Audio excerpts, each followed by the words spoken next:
Ndoa ni agano takatifu lililoanzishwa na Mungu, sio tukio la siku moja wala sherehe ya harusi pekee.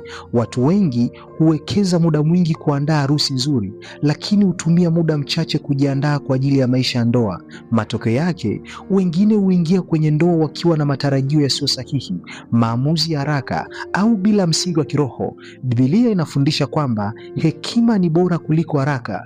Kabla hujaoa au kuolewa, ni muhimu kuchunguza, kumjua mwenzi wako vizuri, kumshirikisha Mungu katika maamuzi yako na kuelewa kusudi la ndoa. Ndio maana ukisoma kwenye kitabu cha Mithali sura ya 19 na mstari wa 2 imeandikwa nukuu, tena si vizuri nafsi ya mtu ikose maarifa, naye afanyie haraka kwa miguu hutenda dhambi. Katika video hii nitakwenda kukufundisha mambo ya msingi ya kuzingatia kabla hujaoa au kuolewa. Kabla tujaendelea na somo letu la leo, jambo unalotakiwa kulifanya ni kulike video hii, kisha kukaa kwa kutulia na kufuatilia mwanzo mpaka mwisho. Kuna mambo mengi sana ya kujifunza. Twende moja kwa moja tukaangalie usioe au kuolewa kabla hujaitazama video hii mwanzo mpaka mwisho. Namba 1, usioe au kuolewa kabla hujamtanguliza Mungu mbele. Mungu ndiye mwanzilishi wa kwanza wa ndoa. Ikiwa Mungu hakushirikishwa wakati wa kufanya uamuzi, kuna uwezekano mkubwa wa kufanya uchaguzi unaotawaliwa na hisia badala ya hekima. Kwa hiyo jambo la msingi ambalo unatakiwa utambue, ndoa inajengwa juu ya msingi wa Mungu ndoa inayojengwa juu ya msingi wa Mungu huwa na uwezo mkubwa wa kustahimili changamoto. Ndio maana ukisoma kwenye kitabu cha Mwanzo sura ya 2 na mstari wa 18 imeandika, si vema huyu mtu awe peke yake, nitamfanyia msaidizi wa kufanana naye. Lakini pia ukisoma kwenye kitabu cha Mithali sura ya 3 na mstari wa 5 hadi wa 6 imeandikwa, mtumaini Bwana kwa moyo wako wote, naye atayanyosha mapito yako. Kwa hiyo jambo la kwanza ambalo unatakiwa ulitambue, usioe au kuolewa kabla hujamtanguliza Mungu mbele. Yaani hili ni jambo la msingi na watu wengi wamekuwa wakifanya makosa. Unakuta mtu anaingia kwenye mahusiano, hajamshirikisha Mungu, hajamuuliza Mungu, na mwisho wa siku anakutana na maumivu makali, anaanza kujuta, anaanza kulia. Kwa hiyo jambo la kwanza, kabla hujaoa usioe au kuolewa kabla hujamshirikisha Mungu.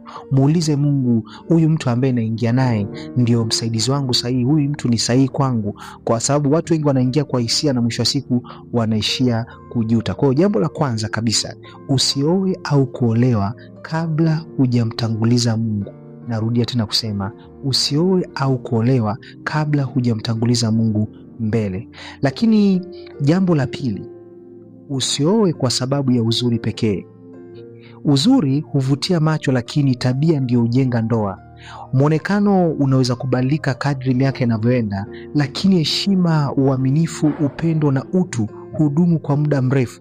Kwa hiyo hili ni jambo la msingi ambalo watu wengi wamekuwa wakifanya makosa. Watu wengi wamekuwa wakioa kwa kuangalia shape ya mtu, watu wengi wamekuwa wakioa kwa kuangalia muonekano wa mtu, uzuri wa mtu, na wengi wanaishia kuumia. Nataka nikwambie, uzuri huo una expire date yake, lakini tabia ndio msingi wa ndoa njema. Kwa hiyo uzuri huvutia macho, lakini tabia ndio hujenga ndoa. Siku zote tabia hujenga ndoa. Usije ukaoa kwa sababu ya rangi ya mtu, usije ukaoa kwa sababu ana shape nzuri, ukimwangalia ukaona kabisa anakuvutia kwa macho. Nataka nikwambie, tabia ndio hujenga ndoa. Siku zote tabia ya mtu ndio hujenga ndoa. Muonekano unaweza kubadilika kadri miaka inavyozidi kwenda, lakini heshima, uaminifu, upendo na utu huwa unadumu muda mrefu. Kwa hiyo hili ni jambo la msingi ambalo unatakiwa ulitambue na usije ukafanya makosa. Yaani usije ukaoa kwa kuangalia tu muonekano wa mtu, kwa kuangalia uzuri wa mtu, kwa kuangalia tu huyu mtu anavyoonekana, yaani unaangalia tu shape yake. Nataka nikwambie, shape haijengi ndoa, lakini tabia ndio msingi wa ndoa. Lakini jambo la tatu, angalia tabia kuliko maneno. Watu wengi wanaweza kuzungumza vizuri wakati wa uchumba, lakini tabia zao halisi huonekana katika maisha ya kila siku. Jiulize, je, huyu mtu anasema kweli? Au huyu mtu anaheshimu watu? Au huyu mtu anafanya maombi, anaomba kweli? Au anaweza kuomba msamaha? Au ana hasira zisizodhibitiwa? Yesu alisema matunda ndiyo yanamtambulisha mtu. Ukisoma kwenye kitabu cha Mathayo sura ya 7 na mstari wa 16 imeandikwa nukuu, mtawatambua kwa matunda yao. Kwa jambo la msingi ambalo unatakiwa ulitambue kabla ya kuoa au kuolewa, hakikisha unaangalia tabia. Hakikisha unaangalia tabia kuliko maneno. Watu wengi maneno unaweza ukadanganywa, lakini tabia ndo inamdhirisha mtu huyo ni nani. Ni muhimu sana kuchunguza tabia ya mtu ambaye unakwenda kuingia naye kwenye ndoa. Ni jambo la msingi sana kuchunguza tabia yake kuliko maneno yake. Watu wengi wanaamini maneno, mwisho wa siku anakuja kugundua kumbe huyu mtu mbona alikuwa anasema hivi lakini tabia yake iko hivi. Kwa hiyo ni muhimu, unatakiwa ujiulize, yani chunguza tabia yake, jiulize kwa umakini sana. Je, mtu huyu anasema ukweli au maneno anayokuambia ni anasema kweli? Je, mtu huyu huwa anaheshimu watu? Je, mtu huyu anaomba kweli, anamcha Mungu kweli? Je, mtu huyu akikosea huwa anaweza kushuka akaomba msamaha? Ni muhimu kuchunguza tabia ya mtu ambaye unaingia naye kwenye ndoa. Hili ni jambo la msingi sana, na watu wengi wamekuwa wakifanya makosa kwenye eneo hili. Unakuta mtu anaingia pasipo kumchunguza mtu tabia, na mwisho wa siku anakuja kuishia kwenye maumivu. Kwa hiyo hili ni jambo la msingi kabla ya kuoa au kuolewa. Hakikisha unachunguza tabia kuliko maneno. Tabia ndio itakudhihirishia mtu huyo yukoje. Lakini jambo la 4, hakikisha mnaendana kiimani. Hili ni kitu cha msingi sana. Hakikisha mnaendana kiimani. Upendo pekee hauondoi tofauti za msingi kuhusu imani. Ikiwa mmoja anampenda Mungu na mwingine hampendi, migongano inaweza kujitokeza katika maamuzi ya familia, malezi ya watoto na maisha ya ibada. Ndio maana ukisoma kwenye kitabu cha Wakorinto wa pili sura ya 6 na mstari wa 14 imeandikwa, msifungiwe nira pamoja na wasioamini. Kwa hiyo hili ni jambo la msingi kabla ya kuoa au kuolewa. Hakikisha mtu huyo mnaendana kiimani, kwa sababu mkiendana kiimani hakutakuwa na migongano mikubwa. Lakini jambo namba 5, usipuuze alama za hatari ambao tunaziita red flags. Narudia tena kusema usipuuze alama za hatari, yani red flags. Wengine huona dalili wazi lakini huzipuuza kwa sababu ya hisia. Baadhi ya dalili zinazostahili kuzingatiwa ni kuangalia uongo wa mara kwa mara. Mwangalie mtu huyu, je, ni muongo? Angalia uaminifu wake. Je, mtu huyo ni mwaminifu? Angalia hasira kali. Je, mtu huyo ana hasira kali na ukatili? Unakuta mtu akiwa na hasira anaweza akakupiga hata na bereshi.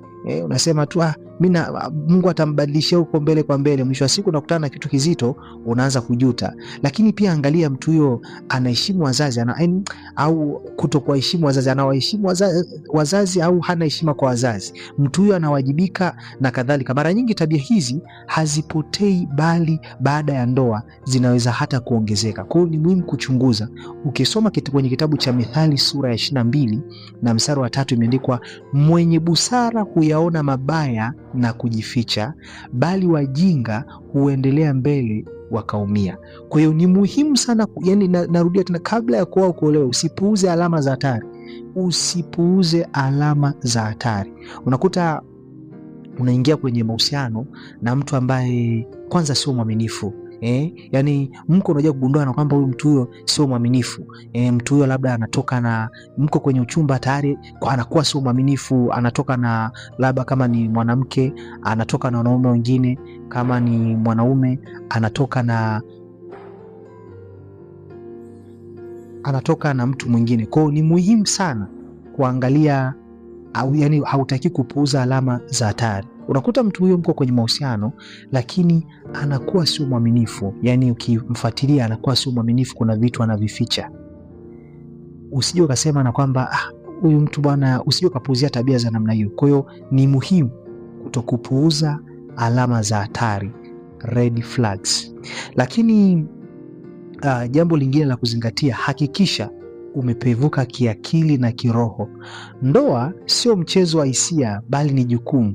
Inahitaji uvumilivu, inahitaji mawasiliano mazuri, inahitaji kusamehe, inahitaji kuwajibika, inahitaji kujitoa kwa mwenzi. Ukikosa ukomavu, migogoro midogo inaweza kuwa mikubwa. Kwa hiyo hakikisha umepevuka kiakili na kiroho, ndipo uingie kwenye ndoa. Lakini jambo la 7, jifunze kusamehe. Hakuna ndoa yenye watu wakamilifu, kila mmoja atakosea wakati fulani. Kwa hiyo moyo wa kusamehe husaidia kulinda umoja wa familia. Ndio maana ukisoma kwenye kitabu cha Wakolosai sura ya 3 na mstari wa 13 imeandikwa mkichukuliana na kusameheana. Kwa hiyo hakikisha unajifunza kusamehe. Hakuna ndoa yenye watu wakamilifu. Hakikisha unajifunza kusamehe. Hakuna ndoa yenye watu wakamilifu. Kwa hiyo kila mmoja atakosea kwa wakati wake. Kwa hiyo hakikisha unakuwa na moyo wa kusamehe. Jifunze kusamehe.